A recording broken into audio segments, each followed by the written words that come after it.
The gentle hum of the airplane engines was the only sound Megan Porter could focus on as she tried desperately to stay awake. Her eyelids felt like they were weighted with lead after the marathon of meetings that had consumed her week in Chicago. As the company's newest marketing director, she had something to prove, and the last 5 days had been a blur of presentations, client dinners, and endless revisions to the campaign that could make or break her career at Artemis Advertising. The business class cabin was dimly lit for the red-eye flight back to San Francisco. Megan had been shocked when the travel department had upgraded her ticket, but now she was grateful for the extra legroom and wider seat. She glanced at her watch, just past midnight. They still had 4 hours to go, and she needed to review her notes before the executive presentation tomorrow morning. Just a quick power nap, she whispered to herself as she leaned her head against the window. 20 minutes tops. When the flight attendant approached with a glass of water, Megan barely managed to mumble a thank you before her eyes closed completely. The turbulence jolted her awake. Disoriented, she realized with horror that her head wasn't against the window anymore. Something far warmer and firmer supported her cheek, a shoulder. A man's shoulder, to be precise, and not just any man's shoulder, but one wrapped in what felt like an incredibly expensive suit. The kind of suit that cost more than her monthly rent. Her eyes traveled upward to find a strong jawline, slightly shadowed with stubble, and a profile that belonged on the cover of Fortune magazine. The stranger was focused on his laptop screen, seemingly unaware or deliberately ignoring that she'd been using him as a pillow. With a mortified gasp, Megan jerked upright. "I am so sorry," she blurted, feeling heat rush to her cheeks.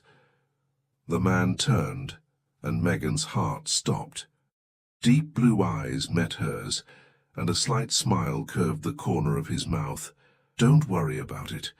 You seemed like you needed the rest." It wasn't just any man. It was Dominic Wright. The Dominic Wright, billionaire CEO of Wright Enterprises, the parent company that had acquired Artemis Advertising 3 months ago.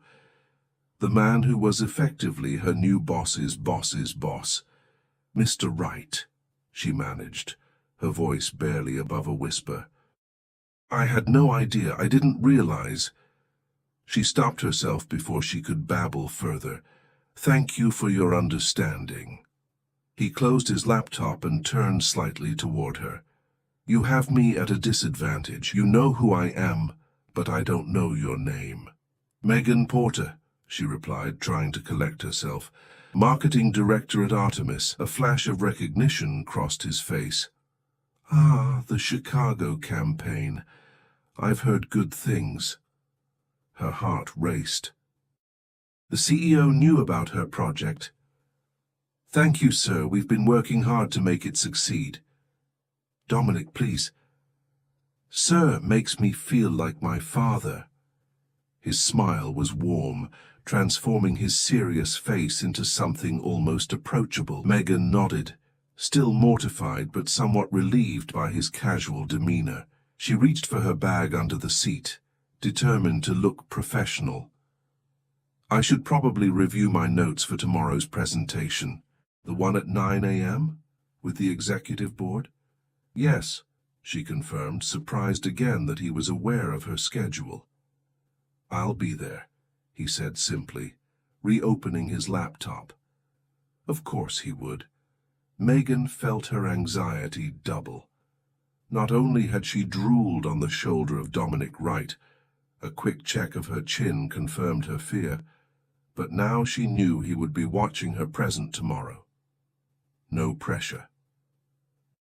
They worked in silence for a while, Megan desperately trying to focus on her notes rather than the occasional brush of his arm against hers when he shifted position. The scent of his cologne, something woodsy and expensive, was distracting. "You know," he said suddenly, closing his laptop again, "I rarely sleep on flights." Oh, Megan wasn't sure what else to say. Insomnia, a lifelong companion. He shrugged. So I spend a lot of time watching people sleep instead. Under other circumstances, that statement might have sounded creepy, but the way he said it, matter-of-fact and slightly self-deprecating, made it seem like a simple confession. That sounds lonely, she replied honestly, his eyebrows raised slightly, as if her response had surprised him. Most people just give me sleeping pill recommendations. Well, I could do that too, but it seems like you've probably tried them all. He laughed, a genuine sound that transformed his face again. You'd be right. The flight attendant approached with dinner service, providing a welcome interruption. As they ate, the conversation flowed more easily than Megan would have expected. Dominic asked thoughtful questions about the Chicago campaign, offering insights that showed he'd been paying more attention to Artemis's projects than most CEOs would bother with. So why marketing? He asked, as their trays were cleared away. What drew you to it? The psychology of it, Megan answered without hesitation. Understanding what moves people, what connects with them on an emotional level. It's not just about selling products, it's about telling stories that resonate. He nodded, seeming genuinely interested. And what's your story, Megan Porter? The question caught her off guard. My story. Everyone has one. The narrative that explains who they are, how they got where they are. Megan hesitated, unsure how personal to get with her ultimate boss. Small-town girl from Oregon, first in my family to go to college. Worked my way through school at a local ad agency and discovered I had a knack for it. Nothing very dramatic. Yet, you've risen to director level at one of the country's top agencies by, he paused, studying her face, 30. 29, she corrected, then immediately regretted it. Women in business didn't volunteer their age. Impressive, he said simply. That doesn't happen without drive and talent. And a lot of caffeine, she added with a smile. Their conversation was interrupted by a sudden drop in altitude. The plane shuddered, and the seatbelt sign dinged on. The pilot's voice came over the intercom, announcing they were experiencing unexpected turbulence and all passengers needed to return to their seats immediately. I hate this part, Megan admitted, gripping the armrests as the plane jolted again. Statistically speaking, turbulence almost never leads to accidents, Dominic offered, his voice calm. I know the statistics, she replied through gritted teeth. My brain knows we're fine. My stomach has other opinions. Another violent shake, and Megan felt his hand cover hers on the armrest. It was warm and steady. Focus on something else, he suggested. Tell me about your favorite campaign you've ever worked on. She began describing a small but meaningful project for a family-owned bakery chain, focusing on the details to distract herself from the bumpy air. His hand remained on hers, and strangely, she didn't want to pull away. When the turbulence finally subsided, he didn't immediately remove his hand and she didn't point it out.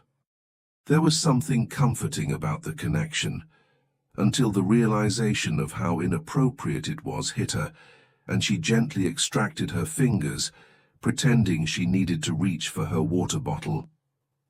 Better? He asked. Much, thank you. The cabin lights dimmed further as the flight attendants encouraged passengers to rest for the remainder of the journey. Conversation around them died down, and Megan stifled a yawn. You should sleep, Dominic said. You have a big day tomorrow. So do you, I imagine. Every day is a big day when you run a global company.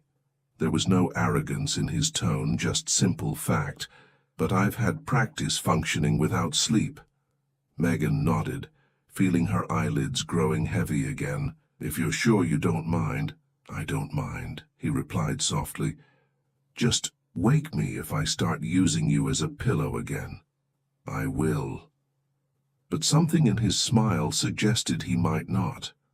As Megan drifted off to sleep, she couldn't shake the feeling that this chance encounter was something significant.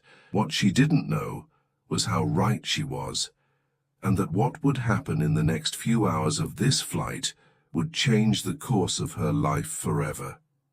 Megan woke to gentle pressure on her shoulder. Opening her eyes, she found Dominic leaning slightly toward her, his expression concerned. "I hate to wake you," he said quietly, "but I thought you'd want to know. We're being diverted." "Diverted?" she echoed, blinking away sleep and confusion.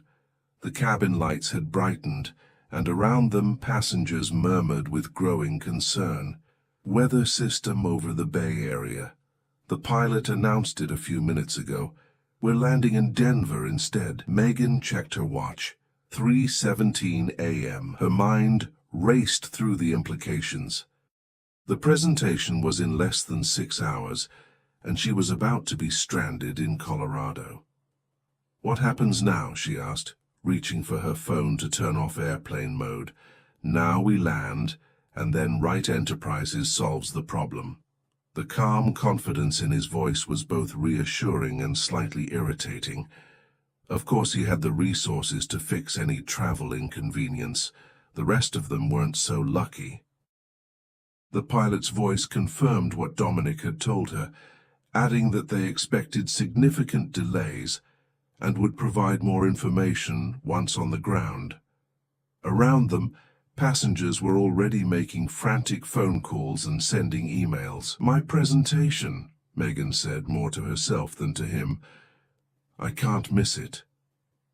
"You won't," Dominic replied simply, as if his word alone could control the weather. He pulled out his phone and sent a quick text, then turned back to her. "Have you eaten at Maple and Vine?" The abrupt change of subject threw her. "The restaurant on Montgomery Street? No, it's a bit out of my price range. Their chef makes the best eggs Benedict in the city. We'll have breakfast there before your presentation." "I don't think—" "Trust me, Megan," he interrupted, his blue eyes steady on hers. "I've been navigating business crises since before you graduated college. This is a minor logistical hiccup."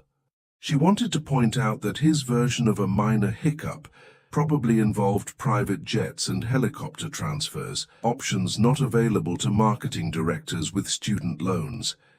Instead, she nodded, deciding to play along until she could figure out her own solution. The plane began its descent, and Megan tried to focus on revising her mental timeline for the morning rather than the growing knot of anxiety in her stomach.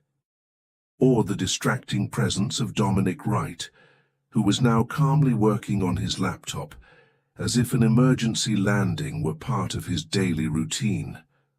Once on the ground, chaos ensued. The airport at this hour was minimally staffed, and hundreds of diverted passengers crowded the terminal, all seeking information and rebooking options. Megan followed Dominic through the crowd, noticing how people instinctively moved out of his path. There was something in his bearing that commanded space without him having to ask for it. "This way," he said, guiding her past the customer service counters, where long lines had already formed. "Shouldn't we get in line to rebook?" she asked, struggling to keep pace with his long strides. "Already handled." He didn't elaborate, leading her instead toward a private lounge area she hadn't even known existed in this part of the terminal. The lounge attendant recognized Dominic immediately. "Mr. Wright, your transportation is ready whenever you are. We've prepared the private suite for your use in the meantime." "Thank you, Andrea. This is Miss Porter. She'll be joining me." Megan felt the attendant's curious glance, but maintained a professional smile as they were led to a secluded room with comfortable seating, a stocked refreshment bar, and large windows overlooking the tarmac. Would you care for anything while you wait? Andrea asked. Coffee for me, Dominic replied. Megan? The same, please, black. When the attendant left, Megan turned to him. What exactly is happening right now? We're waiting for weather clearance, and then we'll continue to San Francisco. On the same flight? Not exactly. He gestured toward the window where she could now see a sleek private jet with Wright Enterprises emblazoned on the side. That's our ride. Megan stared at him. You're taking your private jet? Just like that? It was already in Denver. My assistant arranged it while we were in the air. And you're taking me with you? His lips twitched in amusement. Unless you prefer to wait 5 hours for the next commercial flight, which would get you to San Francisco around noon, well after your presentation. Why? The question escaped before she could stop it. Why what? Why help me? You barely know me. Dominic considered her for a moment. Let's say I have a vested interest in seeing the Chicago campaign presentation delivered by the person who created it. It was a reasonable explanation, but something in his expression suggested there was more to it. Before she could press further, Andrea returned with their coffee. Your pilot says they'll be ready in 20 minutes, Mr. Wright. The weather in San Francisco is expected to clear by the time you arrive. Thank you, Andrea. When they were alone again, Megan sipped her coffee and studied Dominic over the rim of her cup. In the harsh fluorescent lighting of the airport lounge, he looked more human than he had in the dim cabin of the plane. There were faint lines around his eyes that spoke of long hours and heavy responsibilities. His perfectly tailored suit couldn't quite hide the slight slope of his shoulders, as if he carried an invisible weight. You're staring, he noted without looking up from his phone. I'm trying to figure you out. That got his attention. He set his phone down and met her gaze. Most people don't bother. They see the bank account, not the person.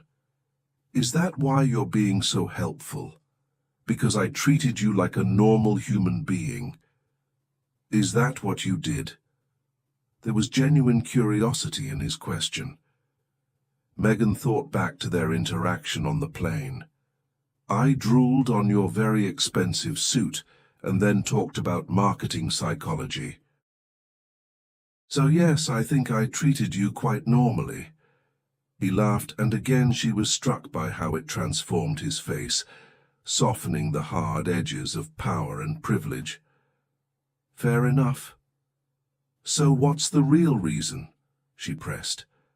Dominic was silent for a moment, seeming to debate how honest to be. When you acquire a company, you look for certain indicators of value beyond the balance sheet. Talent, innovation, vision. I've been watching Artemis closely since the acquisition, looking for those qualities, and you found them in my campaign. Megan couldn't keep the skepticism from her voice. I found potential. I'm curious to see if you'll fulfill it. He held her gaze steadily. Your work showed something the others didn't, a genuine understanding of human connection. That's rare in this business. The compliment warmed her, but the intensity of his attention was unnerving. There was something calculated in his interest that set off warning bells in her mind. Mr. Wright. Dominic, he corrected. Dominic, she amended. I appreciate the vote of confidence and the rescue mission, but I should be clear about something. If you're expecting anything beyond professional gratitude for this, you're going to be disappointed. His eyebrows rose, and for a terrible moment, Megan thought she'd grossly misread the situation and just insulted the CEO of her parent company. Then a slow smile spread across his face. Miss Porter, Megan, I may be many things, but I've never used my position to pressure women into inappropriate situations. The fact that you would think that, he shook his head, that says more about the industry than it does about me. Embarrassment heated her cheeks. I'm sorry, it's just no need to apologize. It's a reasonable concern. He leaned forward, his expression serious. "Let me be clear in return. I'm helping you because your work impressed me, and because I believe in investing in talent, nothing more." Megan nodded, relieved, but still not entirely convinced. Her experience in advertising had taught her that everyone wanted something, and the price often became clear only after you were already in debt. Their conversation was interrupted by Andrea, returning to inform them the jet was ready. As they walked across the tarmac, Megan couldn't help feeling like she was crossing a threshold into a world she didn't belong in. The steps to the private jet might as well have been a ladder to another universe, one where weather delays were solved with a text message and breakfast reservations materialized out of thin air. Inside the jet, the luxury was understated but unmistakable. Butter-soft leather seats, polished wood surfaces, and space, so much space compared to commercial aircraft. Megan took a seat, trying not to look as out of place as she felt. Across from her, Dominic had already settled in, looking perfectly at home. As the engines started up, he caught her eye and smiled reassuringly. "Relax," he said. "We'll be in San Francisco with plenty of time to spare."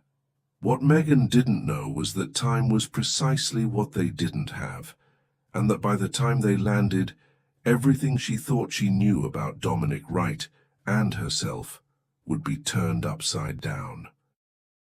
The private jet cut through the pre-dawn sky with barely a tremor, a stark contrast to the commercial flight's turbulence.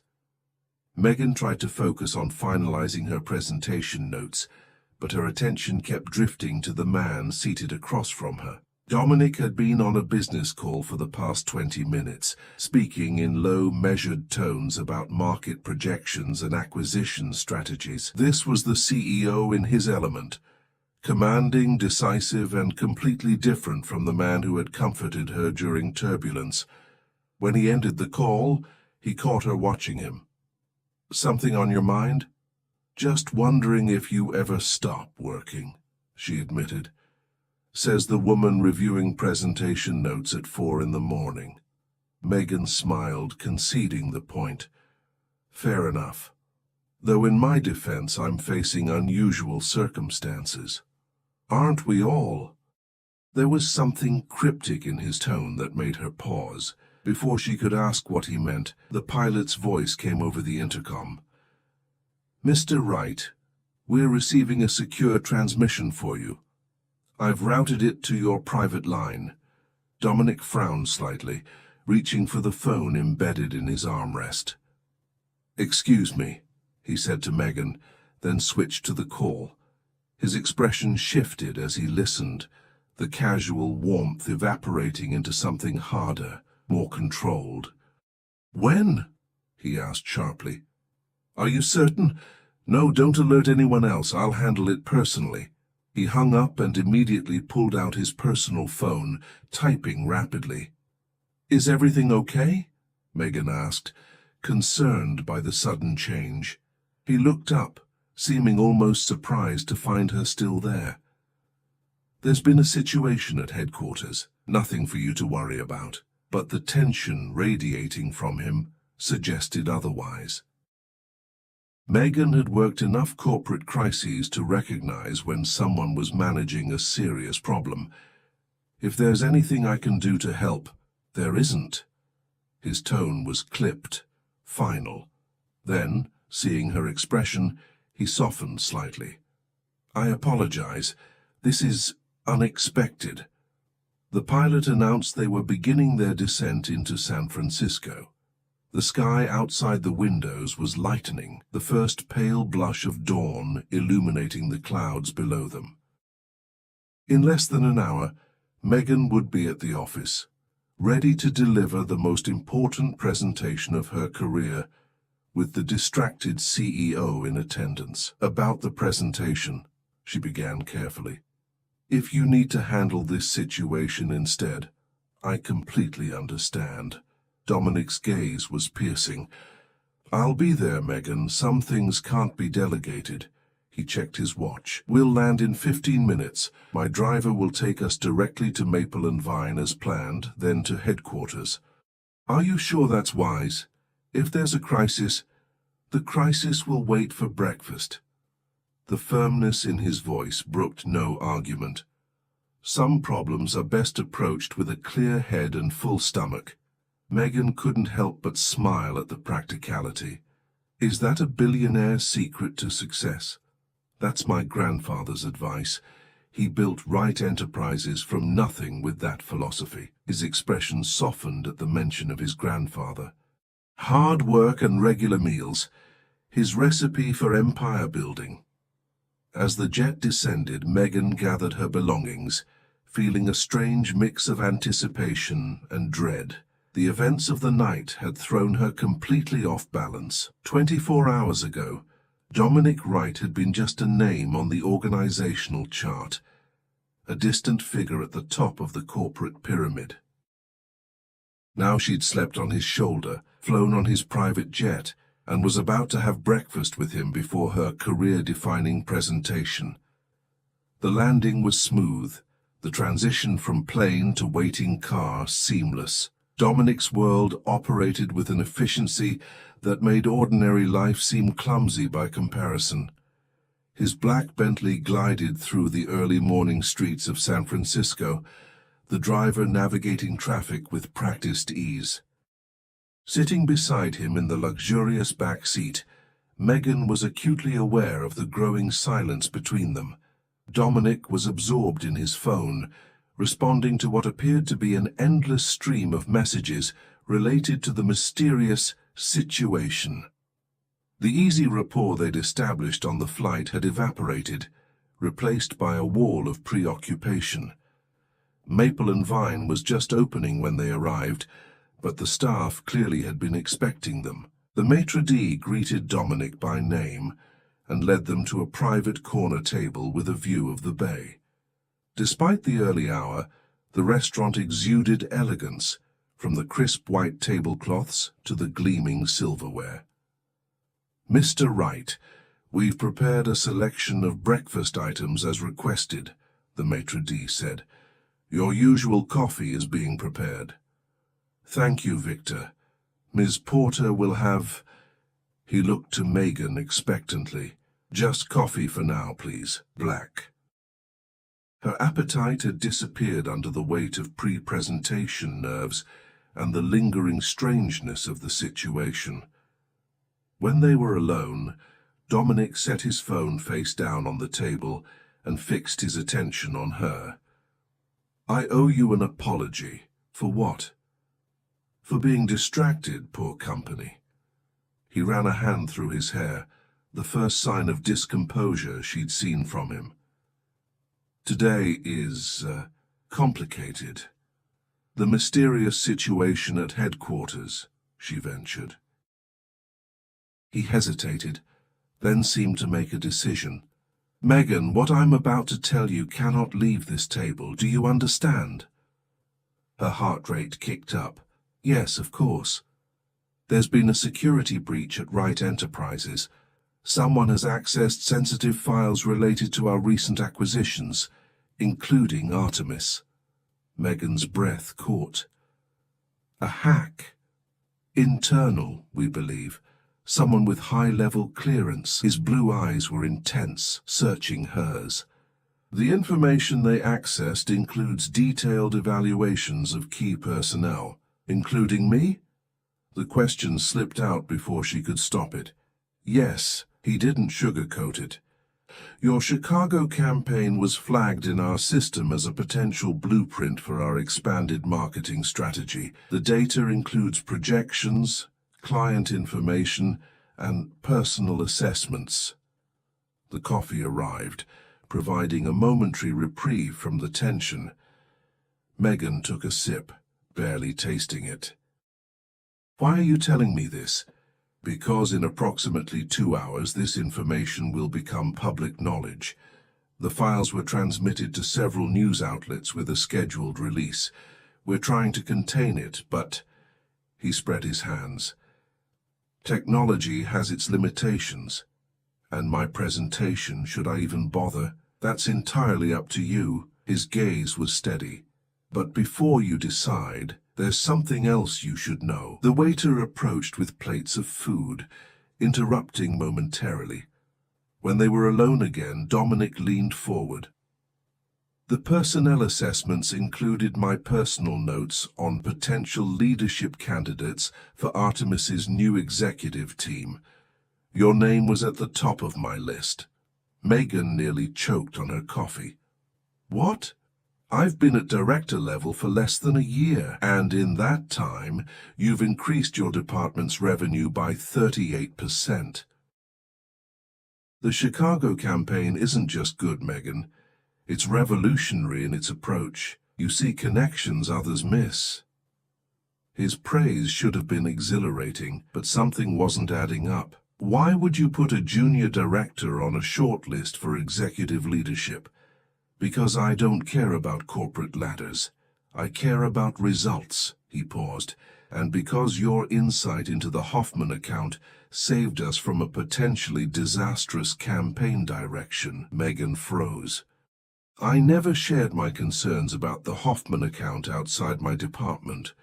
No, but your draft memo to your director was quite compelling.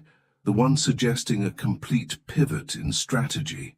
A chill ran through her. How did you see that? I never sent it. Dominic's expression remained impassive, but something flickered in his eyes.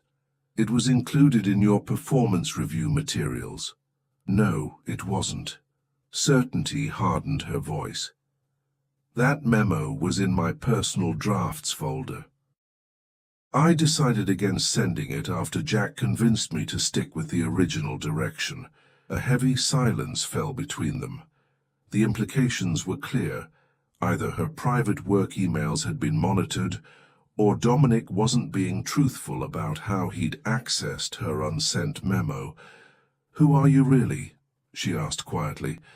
"Because CEOs don't typically read unsent draft memos from mid-level directors at recently acquired subsidiaries." Dominic set down his coffee cup with deliberate care. "You're right, they don't." "So? The security breach I mentioned? It wasn't discovered today. We've been tracking it for weeks, narrowing down the source." His eyes never left hers. "The leak originated from Artemis's executive floor, from someone with access to all client files, all personnel records." Megan's mind raced. "You think it's someone on the leadership team? But why would they—" Understanding dawned. "The acquisition. Someone's unhappy with the new ownership, more than unhappy.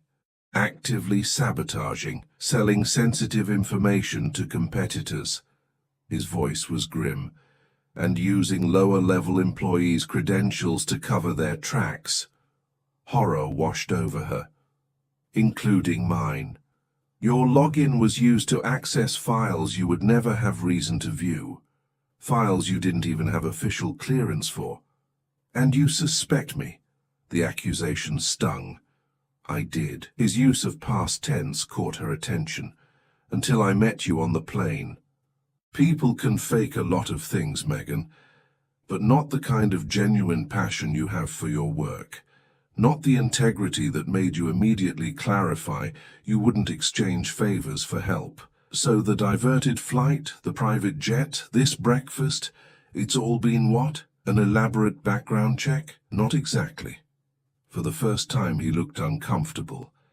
The diversion was real, but I'd arranged to be on your flight back to San Francisco. I needed to assess you away from the office, away from the people who might be influencing you. The betrayal cut deep. You've been manipulating this entire situation. I prefer to think of it as creating opportunities for truth to emerge. He reached across the table but stopped short of touching her hand. I needed to know if you were involved, or if you were being used. Now I know. And what happens now?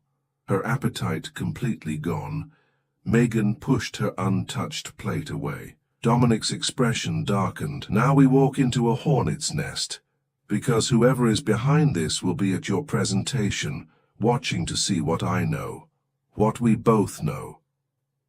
The Wright Enterprises headquarters loomed above them, a tower of glass and steel reflecting the morning sun. In the car, Megan stared out the window, her mind racing with everything Dominic had revealed.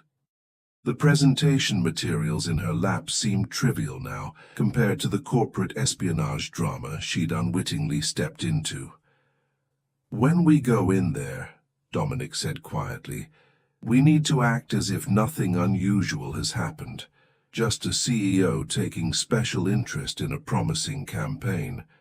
And if someone asks why I arrived with you, we say we happened to be on the same diverted flight, and I offered you a ride to ensure you'd make your presentation." His expression was grim. "Stick close to the truth when possible.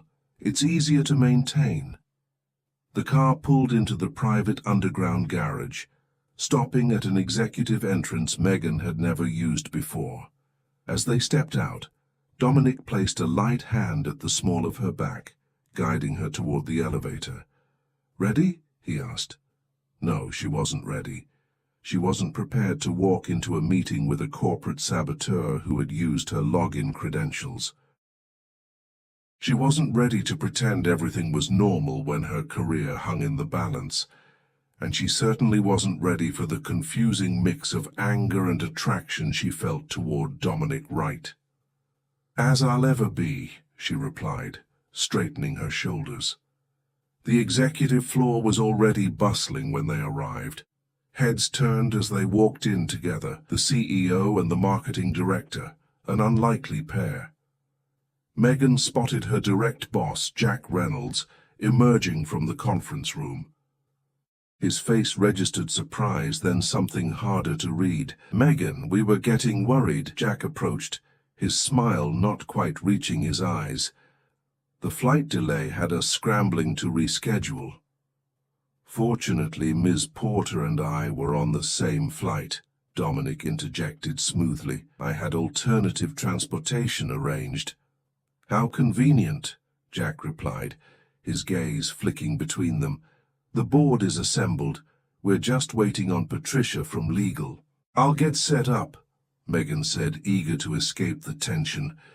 She headed for the conference room, feeling Jack's eyes on her back. Inside, the room was filled with executives from both Wright Enterprises and Artemis. Megan connected her laptop to the presentation system, conscious of the whispers around her. The story of her arrival with Dominic had clearly spread already. As she arranged her notes, she felt someone at her shoulder. It was Valerie Dean, Artemis's financial director. "Quite the entrance," Valerie murmured. "Making friends in high places. Just lucky timing," Megan replied neutrally. She'd always liked Valerie, one of the few women in Artemis's leadership. "Be careful with Wright," Valerie warned, keeping her voice low. "He didn't get where he is by being nice. There's always an angle with men like him." Before Megan could respond, the room quieted as Dominic entered with Jack and Patricia. Dominic took a seat at the head of the table, his presence immediately commanding attention. "Good morning, everyone," he began. "Before Ms. Porter presents the Chicago campaign, I want to address something." He paused, his gaze sweeping the room. "Many of you have expressed concerns about Wright Enterprises' plans for Artemis. Today, I'm prepared to clarify our vision going forward." This wasn't part of the agenda. Megan glanced at Jack, whose face had gone rigid with tension. "Artemis will remain a distinct brand within the Wright family," Dominic continued, "but there will be structural changes. We're establishing a new executive leadership team that will report directly to me, bypassing several layers of management." Murmurs erupted around the table. Jack's complexion had turned ashen. "These changes are effective immediately," Dominic said, his tone brooking no argument. "Now, I believe Ms. Porter has a presentation that exemplifies exactly the kind of innovative thinking we're looking to cultivate." All eyes turned to Megan. With a deep breath, she stood, and moved to the front of the room. Despite the chaotic morning and the bombshell Dominic had just dropped, she found her focus narrowing to the task at hand. This was her work, her passion, the one thing in the room she was absolutely certain of. She launched into the presentation with a confidence that surprised even her. The Chicago campaign had been her vision from the start, a revolutionary approach that leveraged emotional storytelling across multiple platforms to create genuine connections with consumers. As she spoke, she could see the executives leaning forward, engaged despite themselves. Halfway through, she noticed Jack typing furiously on his phone beneath the table. A warning bell sounded in her mind. If he was the saboteur Dominic suspected. And this brings us to the core innovation of the campaign, she continued smoothly. A targeting system that adapts in real time based on consumer emotional responses, something no one in the industry is doing yet. Jack's head snapped up. This wasn't part of the original presentation. She was improvising, throwing in elements from a private project she'd been developing, one she'd never documented in any company system. Dominic caught her eye briefly, a slight nod encouraging her to continue. This proprietary system, which I'm calling Empath, would give us a competitive advantage that would be nearly impossible to replicate. She pulled up a mock-up she'd created, but never shared. It would work like this. As she detailed the fictional system, she watched Jack's expression shift from confusion to alarm. He was looking at his phone again, then at her, clearly trying to reconcile what she was saying with whatever information he had. When she finished, the room erupted in applause, all except Jack, who sat stone-faced, and Dominic, who was watching Jack with predatory focus. "Questions?" Megan asked, maintaining her professional demeanor. "I have one," Dominic said, rising from his seat. "This Empath system, it's not in any of the documentation I reviewed. When did this development occur?" The trap was set. Megan held her breath. "It's a recent addition," she replied carefully. "I've been developing it independently." "Interesting," Dominic said, "because Mr. Reynolds here seems quite familiar with it, despite your claim that it's your independent work." All eyes turned to Jack, who had gone completely pale. "I don't know what you're talking about," he said, his voice tight. "No?" Dominic picked up a tablet and slid it down the table to Jack. "Then perhaps you can explain why you just sent detailed information about Ms. Porter's fictional empath system to Horizon Media's CEO, a system she invented on the spot just now." The room went deathly silent. Jack stared at the tablet, which displayed his outgoing message. "Your secure messaging isn't as secure as you thought, Jack," Dominic continued, his voice cold.